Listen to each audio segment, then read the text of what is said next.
How you doing, YouTube? Matt Massive Beer Reviews. Back with... I make myself laugh when I say it. I don't know. I can never stop saying that. Like, YouTube is not going to exist someday, and all these videos are going to be like, how you doing, YouTube? And it. Anyway, whatever. A little bit of Blackrocks brewing up in this piece in the form of Mykiss IPA. Yeah, this is a well-hopped, bright, bold, succulent. I love that. Succulent 7.5% American IPA. There you go. Rainbow Trout. Who doesn't hate that? This beer is a bit over a month old. And it comes courtesy of my boy Rick from Michigan. 12-ounce hazies. Gotta love them. Ooh! Is that clear beer? Relatively clear beer. Oh, that's clear beer. We got clear beer. I'm a fan of clear beer. I love this label. I mean, it just... I love rainbow trout. It's one of my favorite fish to fish for. So that just kind of tickles me pink. And they give you a drink before 6 months. We're well before that. I just like the label. What can I say? The beer, I probably like even a little bit more. Because look at that. Clear beer. Got that nice kind of chill haze kind of floating on the edge of the glass. And just looks like a super drinkable beer. It looks more like a 5% chugger than a 7.5% hop forward jam. Yeah. And a pinky finger. Pretty uniform.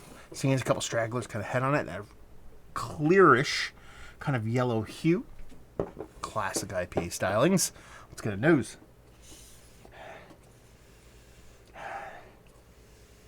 Okay.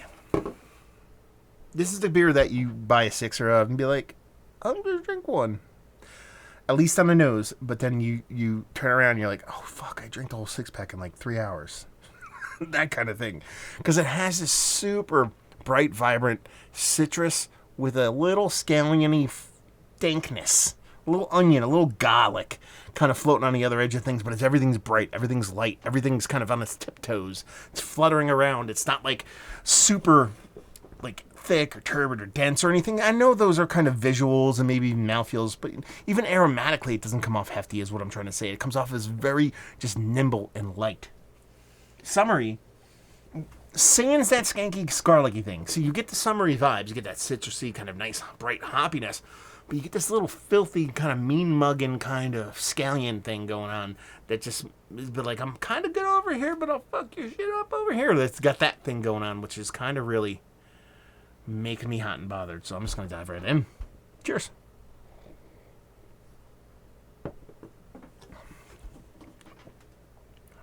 Okay. First thing first. I want to punch this beer in the face for being 7.5 and not 5. We'll get that out of the way. And I honestly, this is like what I want to chug. This is what I want in a session beer. And that's why I'm really angered this ABV. I know I get on my soapbox quite often with the kind of high ABV thing. But more often than not, it's kind of like, okay, and that's the case with this beer, but it's more often than not that it's like, okay, this beer is this percent and it's drinking like this percent. That's the case here. I'm not saying that's not the case. That's the reason why it fits. But if you put this in a 4% package, and I'm 1 billion% certain you can, I don't think this is like, you know, give me the taste of a 15% 20-year-old barley wine in a fresh 5% beer. That's not possible to do that, at least in today's world, the way physics work on Earth.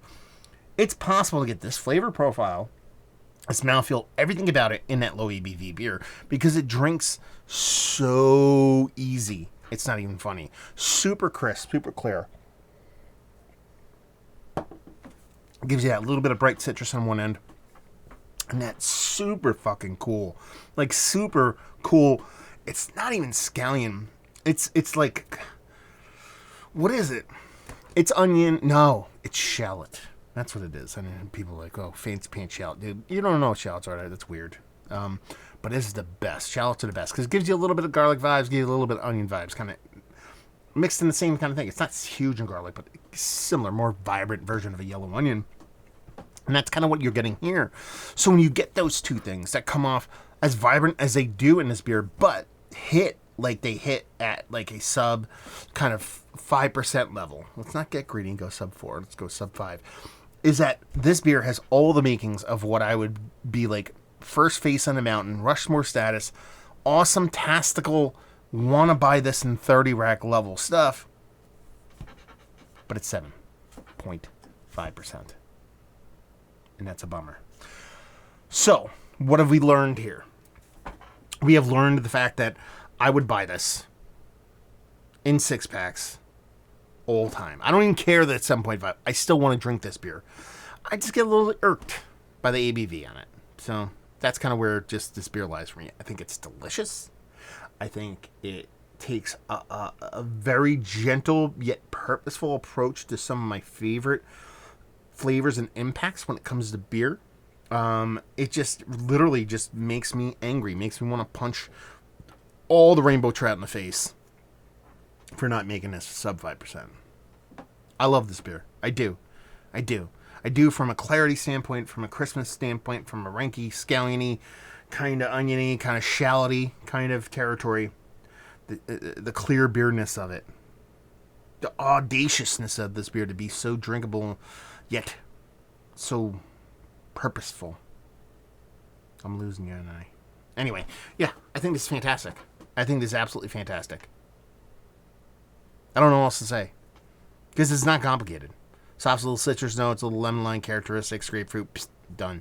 On the other end of things, that shalloty garlic onion thing, psh, done. Super clean, super crisp, chug the shit out of it. Wake up in a dumpster in Michigan kind of stuff. Anyway, let's talk about it. This is one of the better IPAs I've had as of late. Yes. Eking up towards Mount Rushmore status. Like I said, if you gave this to me sub 5%, I'd be like, I'm buying this in 30 racks. I'm putting it on the face. It's the first face of the mountain. That's how this rolls. Because it gives me that little citrusy kind of sprightly summertime kind of note with that little garlicky rinky-dink thing that makes me all hot and bothered, makes my nipples get hard, all that stuff. So it's very, I'm conflicted on this beer. I love it, and I want to punch it, like I said. Valued availability on this thing, no idea. Let me know what's what, Rick, and leave you with if you like what way you like this beer. If you like the beers that I like. Honestly, if you like clear beer, you like the ranky dank, and you just like chuggers that are just creepily drinkable, you will love this beer. And rainbow trout. Can't forget about those. There you go. Reviewing the books. Down there if you want to talk about it. Massive Beers. If you want to check me out doing the social media stuff. Beer Massif. If you want to check me out doing the whole podcasting. I don't know why you guys watch. So hopefully you guys enjoyed the review. Hopefully you're enjoying a little bit of beer right now. Hope to see you next time. Cheers.